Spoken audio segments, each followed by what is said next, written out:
Magandang gabi po. Kapayapaan po ang sa inyo. Sa pangalan po ng ating Panginoong Yesus.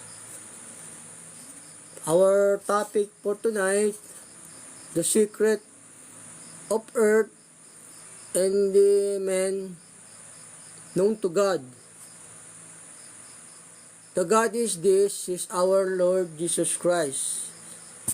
This is topic for tonight. Because our Lord Jesus Christ known the secret of the earth and men. Therefore, known to secret our Lord Jesus Christ, because our Lord Jesus Christ is a taker of the ship and then owner of the heaven and earth. Ayun po. Kaya alam po ng Panginoong Yesus yung lihim ng mundo at saka lihim ng tao, kasi siya po yung nag-aalaga ng tupa at siya po yung may-ari ng langit at lupa, o sila pong mag-ama. O wala pong taong makakagawa nun. It is topic for tonight. The secret of the words and then men known to our Lord Jesus Christ, because our Lord Jesus Christ is God, taker of the ship and then owner of the heaven and earth. Yun po, it is a topic for tonight. Good evening po. The peace of God is for you. Ayun po. Marami po kasing mga bulaan eh. Yun po ang topic natin. Alam ng Panginoong Jesus ang lihim ng buong mundo at saka lihim ng tao. Kasi siya po yung nag-aalaga ng tupa at siya may-ari ng langit at lupa. Yun po yung ating topic. Iniingatan niya po yung mga tupa at saka yung sanlibutan. Kaya alam niya po yung yung lihim ng sanlibutan saka ng tao. Kasi po, siya po yung may-ari, siya yung nag-aalaga ng tupa. O kaya hindi po tao yung Panginoong Yesus. Kasi maraming mga bulaan po para hindi na po kayo maloko tungkol sa ating Panginoong Yesus, kung ano po yung tunay na kalagayan niya. Yung ang Panginoong Yesus sa kanila, tao, Antikristo po yun, kay Satanas po yun. Hindi po pa sila nakakapasok sa Panginoong Yesus. Ganun po. Kasi yung mga nasa loob, yun po yung nakakasa loob ng pagkaunawa, yun po yung nasa Diyos, o yun, yung tumutupad ng utos. Sila po yung tunay na mga alagad ng Diyos, yung nasa pagkaunawa. Ganun po. Gaya ko, alagad ako ng Panginoong Yesus, ng Diyos. Kaya tinuturuan ko po kayo. Yung po yung nasa loob, yung sa pagkaunawa. Huwag po kayong matutokso sa mga kapilya, sa mga church na magaganda. Hindi po makapagliligtas yung church na magaganda, hindi po. Ang makapagliligtas po yung aral. Doon po kayo, pagka alam mo yung aral, yun po yung makapagliligtas sa tao. Ganun po. Yun po yung sabi ng Panginoong Diyos. Ang nasa Diyos, yung nasa Panginoong Yesus, yung nasa loob ng pagkaunawa, sila po yung tunay na mga alagad ng Diyos, alagad ng Panginoong Yesus. Huwag po kayo matutokso sa kapilya, sa mga malalaking church, hindi po yun makapagliligtas. Ang makapagliligtas po, yung tamang aral, tamang diwa, na sinusunod mo. Pero yung maling diwa ng aral ng Panginoong Yesus, wala pa sila sa church, hindi pa sila nakakapasok sa Panginoong Diyos, sa Panginoong Yesus. Hindi pa po yan nakakapasok pagka mali yung gawa. Hindi pa po yan nakakapasok sa Diyos, sa Panginoong Yesus. Hindi po yan ang mga alagad ng Diyos, ng Panginoong Yesus. Diba sabi nga ng Panginoong Yesus, hindi ang bawat nagsasabi sa akin, Panginoon, Panginoon, papasok sa kaharian ng langit, kundi ang gumaganap ng kalooban ng aking Ama na nasa langit. Yun po yung nasa Panginoong Yesus, yung nasa loob ng pagkaunawa. Yun po yung nasa Diyos. Hindi po makapagliligtas yung kapilya, yung mga bahay palanginan. Huwag po kayong matutokso ron.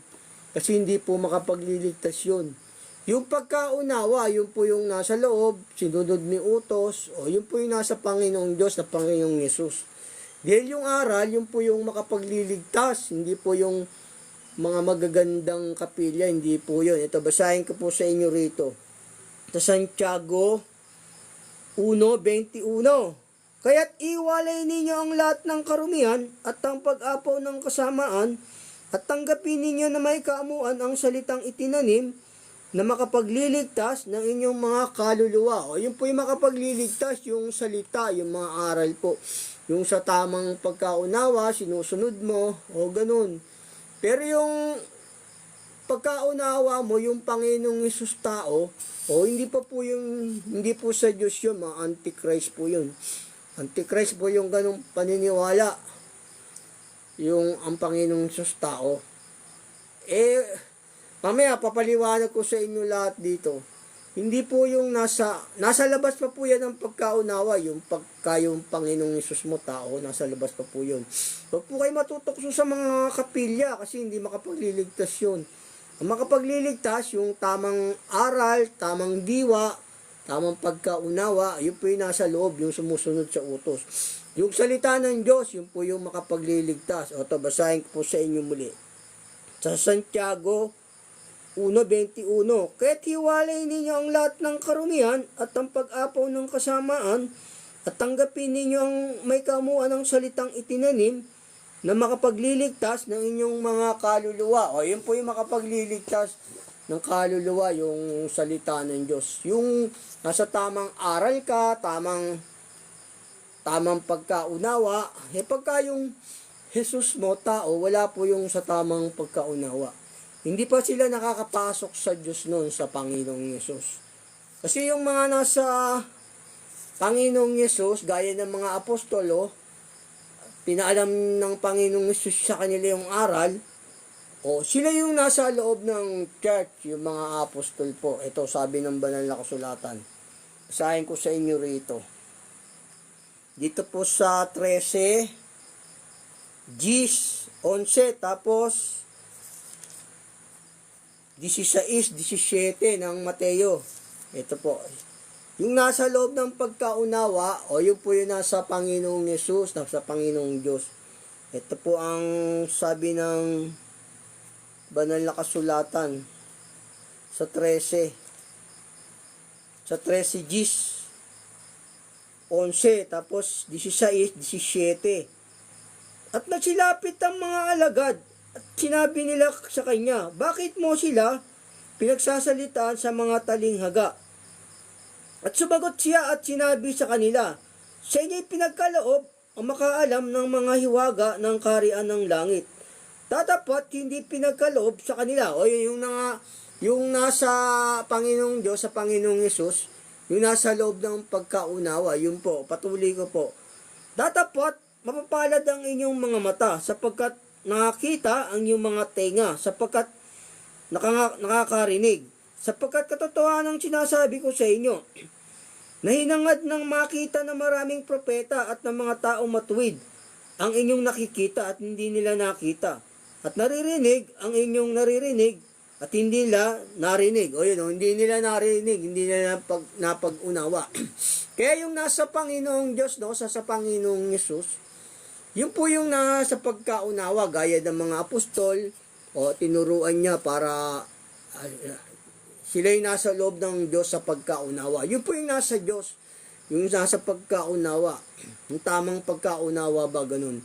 Pero kung pagkaunawa mo tao, o hindi po yun. Mga Antichrist po yun, nasa loob sila ng pananampalataya nun. Nasa labas pa sila ng pananampalataya, wala po sila sa loob. O, basahin ko po sa inyo muli. Dito po sa Mateo 13:10.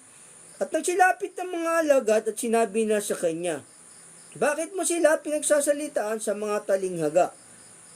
At sumagot siya at sinabi sa kanila, sa inyo'y pinagkaloob na makaalam ng mga hiwaga ng kaharian ng langit. Datapwat hindi pinagkaloob sa kanila, o hindi pinagkaloob sa mga ang Hesus nila tao, hindi pinagkaloob sa kanila yun. Pero ang topic natin, di ba, yung alam ng Diyos, yung lihim ng mundo at ng mga tao, yun po yung topic natin, ha. Binasa ko lang po to sa inyo, yung kasi makapagliligtas, yung aral ng Diyos saka yung nasa loob ng pagkaunawa. Yun po yung makapagliligtas sa tao na sinusunod mo at saka sila yung nasa Diyos. Kasi yung lihim ng tao at ng mundo, Diyos lang ang nakakaalam nun. Diyos lang, sabi ng banal na kasulatan. Ito, basahin ko sa inyo rito. Sa ano? Dito po sa Deuteronomio 29. Ang mga bagay na lihim ay nauukol sa Panginoon nating Diyos. O yun o, yung mga bagay na lihim, nauukol sa Panginoon nating Diyos. O sabihin, yung mga lihim, sa Panginoon, siya nakakaalam noon, yung sa Panginoong Diyos. Yung Diyos na yun, yung mag-ama po, gaya ng Panginoong Hesus, alam niya yung lihim ng tao, alam niya yung lihim ng buong mundo, di ba? O sabi, basahin ko po sa inyo muli, tapos papatuloy ko po. O, dito po sa Deuteronomio 29. Ang mga bagay na lihim ay nauukol sa Panginoon nating Diyos. Ngunit ang mga bagay na hayag ay nauukol sa atin at sa ating mga anak magpakailanman, upang ating magawa ang lahat ng mga salita ng kautosang ito. O yun o, yung mga utos para sa atin yun, yung alam natin. O, gagawin natin yun, susundin natin. Pero yung mga bagay na lihim, Diyos lang po nakakaalam nun. Gaya ng Panginoong Hesus, alam niya yung lihim ng puso ng tao. Alam niya yung lihim ng mundo. Ano po to yung other explanation? The God known to secret the words and then secret of men. Alam niya yung ganun. Ito po yung other version na topic natin. Kasi inaral ko na po itong nung nakaraan. Pero other version po to for the explanation. Our Lord Jesus Christ known to secret the words and men. Because our Lord Jesus Christ is God, owner of the heaven and earth. O kaya alam niya yung mga lihim ng sanlibutan at saka yung lihim ng tao kasi sila may gawa ng tao o siya may-ari ng langit at lupa. Kaya Diyos po yung ating Panginoong Hesus, hindi po yung tao. Mali po yung tao ang aral ng Panginoong Hesus. O dadaling ko yan sa hukay. Sabi nga, kapag bulag, ang umakay sa bulag, kapwa sila mahulog sa hukay, sabi ng Panginoong Hesus. Kasi yung bagay na lihim, naukol yun sa Panginoong Diyos. Diyos ang nakakaalam nun. Nakakaalam ng lihim ng mundo at saka ng tao, ang Diyos lang, wala nang iba. Kung ang Panginoong Hesus, sila pong mag-ama. Ito, basahin ko sa inyong muli. Dito po sa Deuteronomio 29. Ang mga bagay na lihim ay nauukol sa Panginoon nating Diyos. O, sa Kanya nauukol yung mga bagay na lihim. Alam ng Panginoong Hesus yun. Lahat alam niya yun. Kasi yung sanlibutan ginawa, andun siya. Andun yung Panginoong Hesus ginawa, di ba? O kaya alam niya yung lihim ng buong mundo sa lihim ng tao. Ito, basahin ko sa inyo rito sa Colosas. Kasi nilalang sa kanya ang lahat ng mga bagay, kaya alam niya yung lihim ng mundo at saka ng mga tao. Ito, basahin ko sa inyo rito. Sa Colosas 1:15, na siya ang larawan ng Diyos na di nakikita, ang panganay ng lahat ng mga nilalang, sapagkat sa kanya nilalang ang lahat ng mga bagay sa sangkalangitan at sangkalupaan, ng mga bagay na nakikita at ang mga bagay na di nakikita. Maging mga luklukan o mga pagsakop, mga pamunuan o mga kapangyarihan, lahat ng mga bagay ay nilalang sa pamagitan niya. At ukol sa kanya, at siya ang una sa lahat ng mga bagay, at ang lahat ng mga bagay ay nangabubuhay dahil sa kanya. O yan o. Kaya alam niyo yung sikreto ng mundo kasi Diyos ang Panginoong Hesus, kasama siya sa paglalang. O yun o. Diba nilalang sa kanya, tapos sabi ron sa 1 naman, alinman sa lahat ng ginawa ay hindi ginawa kung wala siya, di ba? Sabi rito, basahin ko rin yun dito sa inyo sa 1 para maintindihan nyo.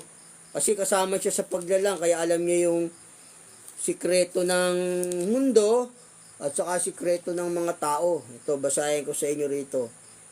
Sa 1:1 hanggang 3. Nang pasimula siya ang berbo, at ang berbo ay sumasa Diyos, at ang berbo ay Diyos. O Diyos yung berbo, ito rin ang pasimula ay sumasa Diyos. Ang lahat ng mga bagay ay ginawa sa pamagitan niya. Yan ginawa ang lahat ng mga bagay sa pamagitan niya kasi nandoon siya. At aliman sa lahat ng ginawa ay hindi ginawa kung wala siya. Nandoon yung Panginoong Hesus, di ba? Ginawa yung sanlibutan. Kaya alam niya yung sikreto ng buong mundo. Alam niya yung sikreto ng tao. Dito pa po sa papaulanan ko kayo ng verse para maintindihan nyo. Dito pa po sa Roma. Kasi siya may-ari ng langit at lupa, kaya alam niya yung sikreto ng mundo o ng sikreto ng tao. Ito sabi ng banal na kasulatan. Dito sa may 11:35 ng Roma. O sino ang nagbigay ng una sa kanya at siya'y babayarang muli? Sapagkat sa kanya at sa pamagitan niya at sa kanya ang lahat ng mga bagay. Sumakanya nawa ang kaluwalhatian. Magpakailanman siya nawa. Tayo nga, sa kanya ang lahat ng mga bagay. Kasi nga sila yung may-ari ng langit at lupa, ang Panginoong Hesus. Kaya alam niya yung sikreto ng mundo, alam niya yung sikreto ng tao. Ito, basahin ko naman sa inyo rito sa 1. Para maliwanagan kayo. Para hindi na kayo maloko ng mga pastor ng tao. Dadaling kayo sa ukay niyan, mga bulag na taga-akay. Mali ang kanilang diwa. Ito ang sabi ng banal na kasulatan. Kasi siya may-ari ng lupa at ang langit. Ito po sa may 1, may 17 ng 1. 9 hanggang 10. Idinadalangin ko sila, hindi ang sanlibutan ang dinadalangin ko, kundi yaong mga sa akin ay ibinigay mo, sapagkat sila'y iyo. Ang lahat ng mga bagay ay iyo. Lahat ng mga bagay sa Ama, kanya rin yun. At ang lahat ng mga iyo ay akin. At ako'y lumuluwalhati sa kanila. Lahat ng mga bagay sa Ama, lahat ng sa Ama, kanya rin sila may-ari ng langit at lupa kaya huwag kayong paluloko ng ating Panginoong Hesus tao. Basahin ko po sa inyong muli. Idinadalangin ko sila, hindi ang sanlibutan ang dinadalangin ko, kundi yaong mga sa akin ay binigay mo, sapagkat sila iyo. Ang lahat ng mga bagay ay iyo, at ang mga iyo ay akin. At ako'y lumuluwalhati sa kanila. Sa kanila, sabi niya, lahat ng sa Ama, kanya. Lahat ng sa Ama yun, pero kanya rin yun. Sila may-ari ng langit at lupa Kaya huwag kayong paluloko yung Panginoong Hesus tao, mga bulaan po yun. Hindi po yun sugo ng Diyos. Hindi po sugo ng Diyos yun. Yung mali ang pagkaunawa mo, mali ang diwa mo, hindi po sugo ng Diyos yun. Sugo po ng diablo yun, kaya ingat po kayo. Ito pa po sa 16:14. Lulwalhatiin niya ako sapagkat kukuha siya ng nasa sa akin at sa inyo ipahayag. Ang lahat ng mga bagay na nasa Ama ay akin. Tingnan, lahat ng Ama kanya. Siya may-ari ng langit at lupa Sabi niya rito, basahin ko sa inyo muli. Ang lahat ng mga bagay na nasa Ama ay akin. Kaya sinasabi ko na siya'y kukuha ng nasa sa akin at sa inyo ipahayag. Kita nyo nga, lahat ng mga kaari-arian ng Diyos na Ama, kanya rin. Kasi Diyos yung Panginoong Hesus, sila ang may-ari. Kaya alam niya po yung sikreto ng tao, ng mundo. Ganun, alam niya lahat po yun. Alam niya yung nasa kadiliman. Ito, yung ginagawa natin, alam niya to. Nakikita niya tayo. Dinidiktahan ako ng Panginoong Hesus. Ganun po yun.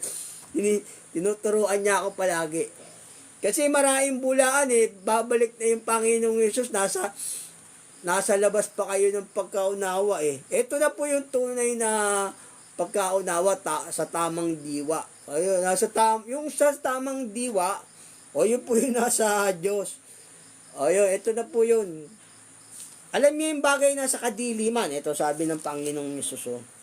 Sa may 10:26. Ito sa 10:26. Dito po.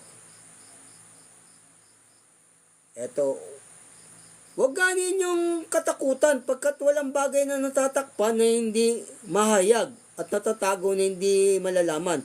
Ang sinasabi ko sa inyo sa kadiliman ay sabihin ninyo sa kaliwanagan. Ay no, alam niya yung nasa kadiliman, yung Panginoong Yesus. O tabasahin ko sa inyo muli. Dito sa 10 ng Mateo 27. Ang sinasabi ko sa inyo sa kadiliman ay sabihin ninyo sa kaliwanagan. O alam niya yung nasa bagay na nasa kadiliman eh. Ayun, nakikita tayo ng Panginoong Yesus ngayon. Nagpipisan tayo dahil sa Kanya. O dinidiktahan niya ako ng Kanyang Holy Spirit. Alam niya yon, alam niya. Alam ng Panginoong Yesus lahat yun, yung mga bagay na alam po niya yon. O ito, sabi ng banal na kasulatan naman dito sa Jeremias. Alam niya yung mga bagay na nalilihim, yung ng Panginoong Yesus, alam niya. Ito sabi naman sa Jeremias, kasi po itong Biblia, ang nagpasulat talaga nito yung Panginoong Yesus sa lahat ng mga propeta, apostol. Dahil walang makaparoroon sa Ama, siya na talaga yung nagpasulat nito ayon sa banal na kasulatan. Siya po yung Diyos na nagpasulat, hindi po yung Ama. Walang makaparoroon sa Ama, sabi ng Panginoong Yesus, kundi sa pamagitan ko. Kaya ang nagsasalita rito sa Jeremias, ang Panginoong Yesus po yun. Ito, ang nagsasalita lahat dito, Panginoong Yesus. Dito sa Jeremias 23, ako bagay Diyos lamang sa malapit, sabi ng Panginoon, at hindi Diyos sa malayo. O yun o. Alam niya yung nasa malayo, yung Panginoong Yesus. Alam niya yung buong mundo eh. Alam niya yung mga lihim ng buong mundo, pati mga tao. O patuloy ko po. May makapagkukubli bagang sino man sa mga lihim na dako na hindi ko makikita siya. O alam niya yung mga lihim ng tao. Sabi rito, yung mga lihim ng tao, alam nyo, nakikita tayo ng Panginoong Diyos, ng Panginoong Yesus.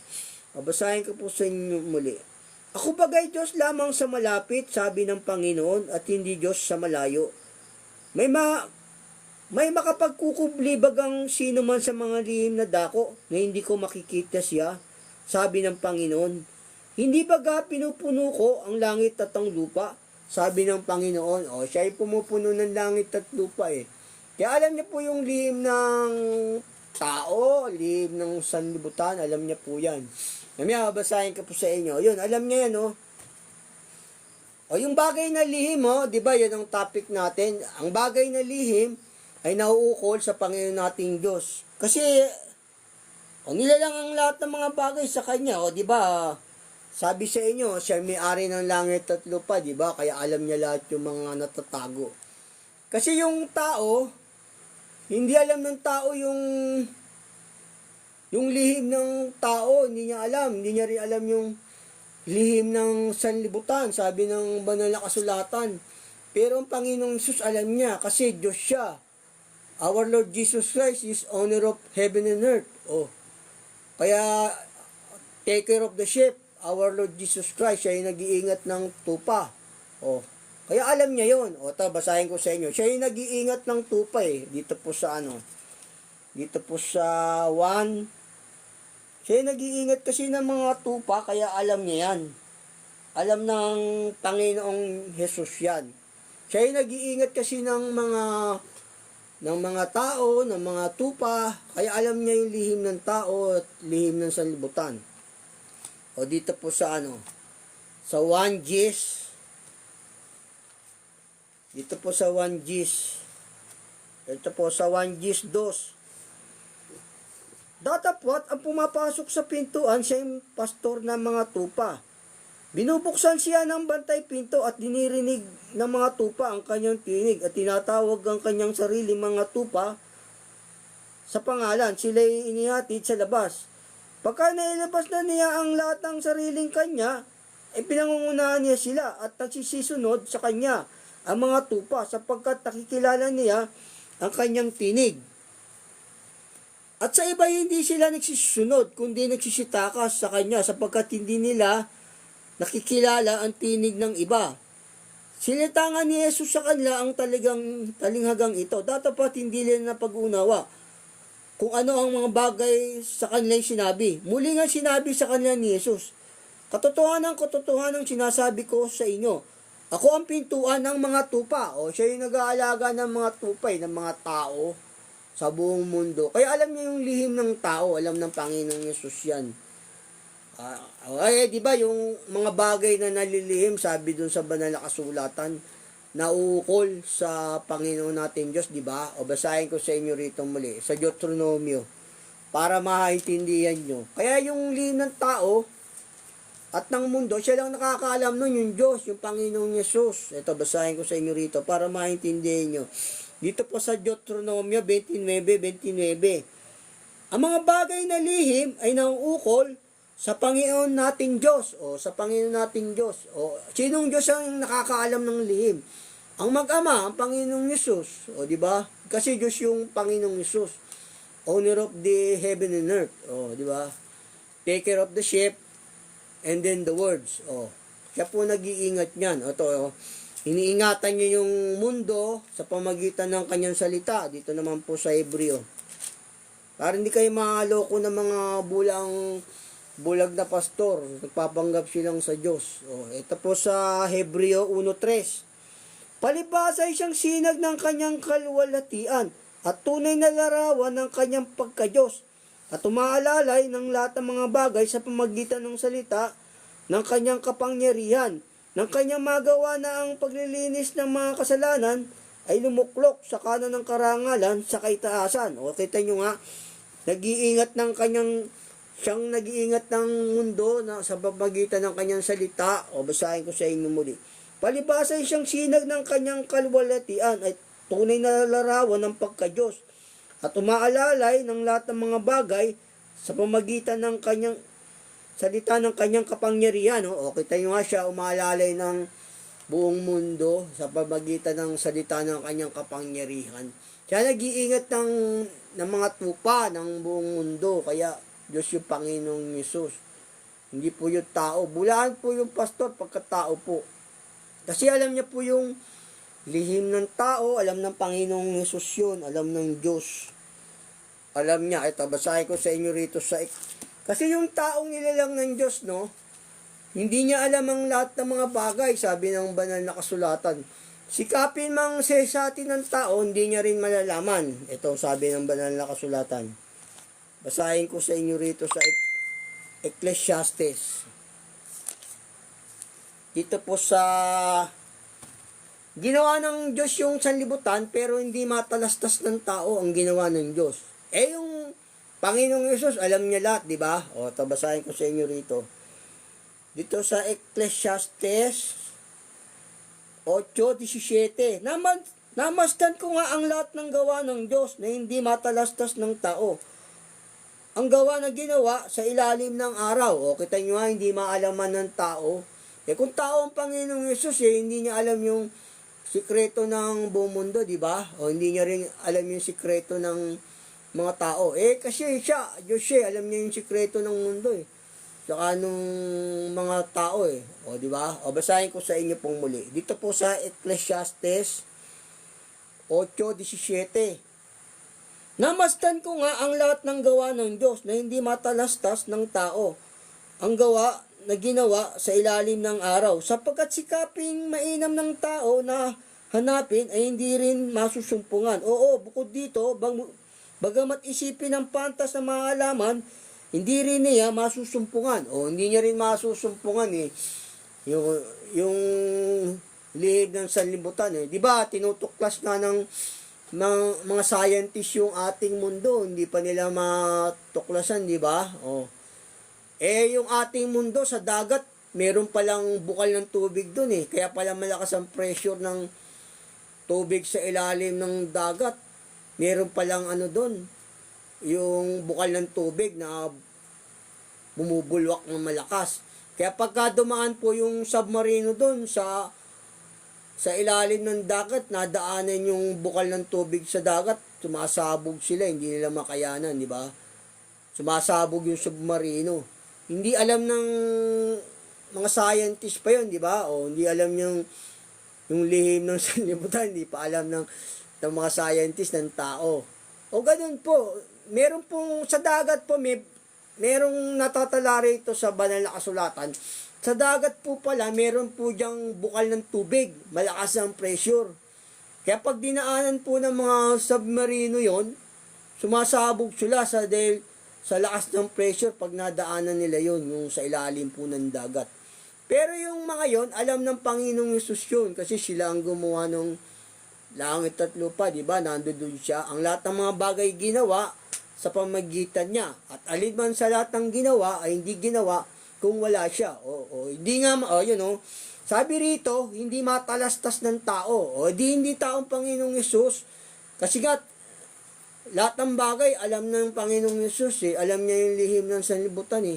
Alam niya yung lihim ng tao, di ba? Sa isang video ko. Pero mamaya babasahin ko sa inyo. Ito, basahin ko sa inyo muli, no? Kung tao ang Panginoong Hesus, hindi niya malalaman yung lihim ng sanlibutan, di ba? Kasi Diyos siya eh. Hindi niya malalaman yung lihim ng puso ng tao.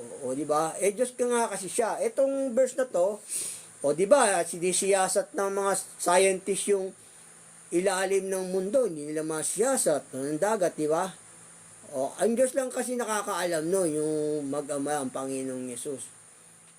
Doon pala sa ilalim ng dagat, mayroong bukal po dyan. Kaya pag dumaan po yung mga submarino doon, sumasabog, hindi nila makayanan. Ganun.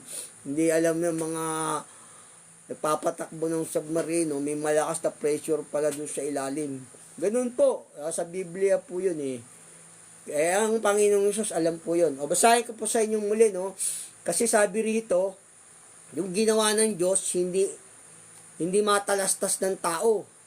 Sikapin mong mabuti isipin ng tao, hindi niya rin matalastas eh. Pero ang Panginoong Hesus, alam niya, natatago sa bagay na nasa dalihim, nakadiliman, di ba? Ito, basahin ko sa inyo pong muli.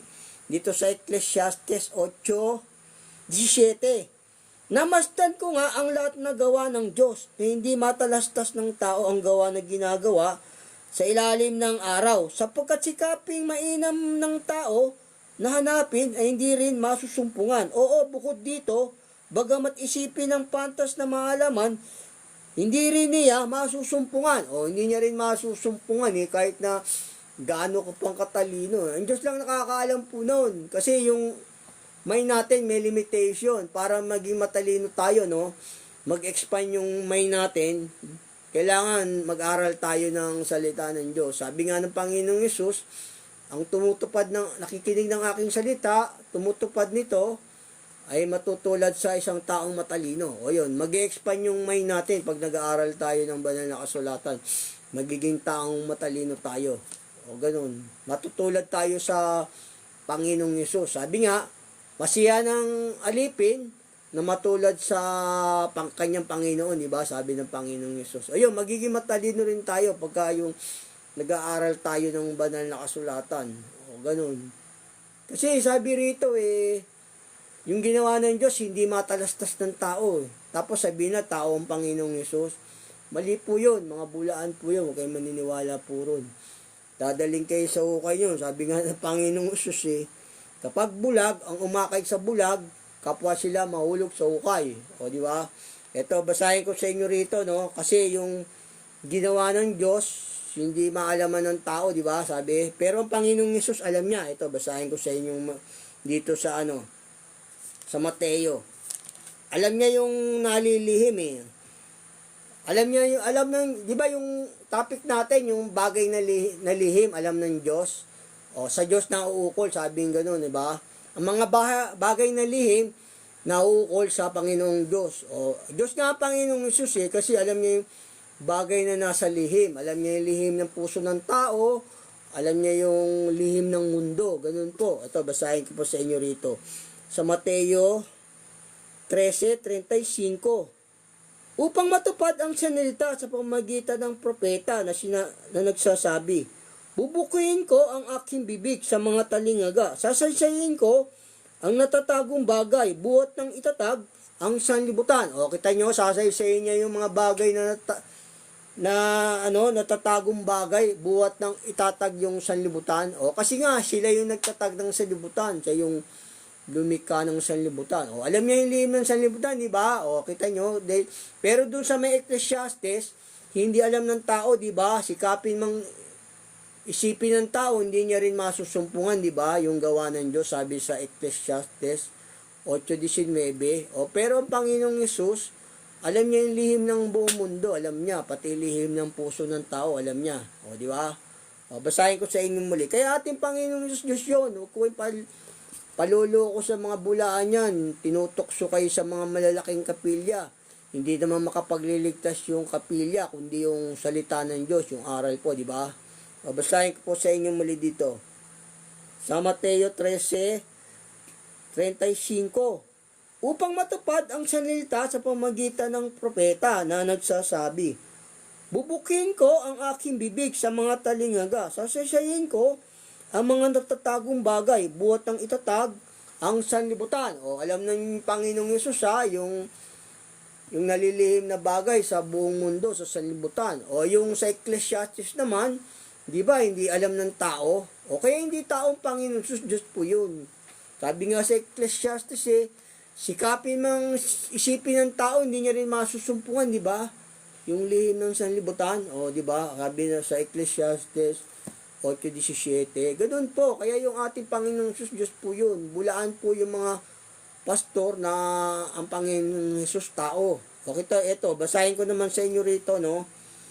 Ito po yung last verse na babasahin ko. Alam niya rin yung lihim ng puso ng tao, ng Panginoong Yesus. Yung ginagawa mo, alam niya yan. Ito po sa sa may unang Korinto. Alam ng Panginoong Yesus po lahat yan. Yung lihim ng tao, lihim ng sanlibutan, alam niya yan. Kasi sila po may gawa ng mundo at ng tao. Ito sabi ng banal na kasulatan. Alam niya yung lihim ng puso ng tao at ng mundo. Dito po sa unang Korinto 4:5. Kaya nga, wag muna kayo magsihatol ng anuman hanggang sa dumating ang Panginoon, na siya ang maghahayag ng mga bagay na nalilihim sa kadiliman at ipahayag naman ang mga haka ng mga puso. At kung magkagayon, ang bawat isa magkakaroon ng kapurihan sa Diyos. O kita niyo nga, alam niya yung lihim ng puso pag ipapahayag sa inyo kung ano yung laman ng puso mo. O sabi niya, nagdakaw ka, nangalong niya ka. O, sabi niya, pagkain natulan na kayo. O, alam niya kasi yung lihim ng puso. Nandaya ka kay sa kapatid mo, sa pinsan mo. O, alam niya yun, alam niya po yun. Alam ng Panginoong Yesus yun.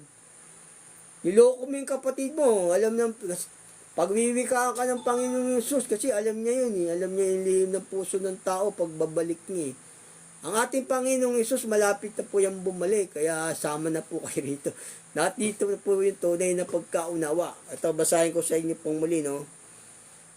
Kasi yung topic natin, di ba, yung bagay na lihim sa nauukol sa Panginoon. Kaya yung lihim, alam ng Panginoong Diyos yun, ng Panginoong Hesus. Basahin ko muna uli sa inyo rito, sa may Deuteronomio, para maintindihan nyo. Yung bagay na lihim, nauukol po yun sa Panginoong Diyos. Ito. Yung Panginoong Diyos na yun, yung mag-ama. Basahin ko sa inyo muli rito, no? Sa Deuteronomio 29:29. Kasi alam niya yung lihim ng puso ng tao, alam niya yung lihim ng sanlibutan. Ang mga bagay na lihim ay nauukol sa Panginoon nating Diyos. Nauukol sa Panginoon nating Diyos. Kasi yung hahatol, Diyos yun. Alam niya yung lihim ng puso ng tao, di ba? Basahin ko sa inyo muli rito. Sa unang Korinto 4:5. Kaya nga, wag muna kayo magsihatol ng anuman hanggang sa dumating ang Panginoon, na siya ang maghahayag ng mga bagay na nalilihim sa kadiliman at ipahayag naman ang mga haka ng mga puso. At kung magkagayon, ang bawat isa ay magkakaroon ng kapurihan sa Diyos. Alam niyo yung haka ng puso, yung mga lihim ng puso, kung anong ginawa mo. Kinalo niya. Pagdating ng Panginoong Hesus, sasabihin niya, kinalo niya mo yung kumari mo, di ba? Sabihin niya gano'n. Alam niya yun. Alam niya yun. Alam niya, pinagnasaan mo si gano'n, gano'n. Kaya, alam na yung Panginoong Diyos yun, kala nyo. Ang Panginoong Diyos nakakaalam po nun, saka yung mag-ama. Kaya yung ating Diyos, hindi po tao yun. Alam po kasi ng Panginoong Yesus pagwiwikaan tayo ng pagbabalik niya sabihin niya, pinagnasaan mo si ganito hindi ka pwede rito, tatapong ka ron sa kadiliman. Ganun po, kaya kailangan magpakabanal tayo. Sabi nga ng Panginoong Yesus, ng Diyos, ako'y banal, kayo magpakabanal. Ayun po, yun po yung ating topic na tapos ng ating Diyos. Alam niya yung lihim ng buong mundo at ng tao. Alam niya yung lihim ng puso ng tao. God bless po. Yun po yung ating paksang natapos. Kaya ang ating Panginoong Yesus, Diyos po yun. Kayo maniniwala sa mga bulaang pastor ng tao, dadalhin po kayo sa hukay. God bless po, ingat po sa pangalan po ng ating Panginoong Yesus. God bless.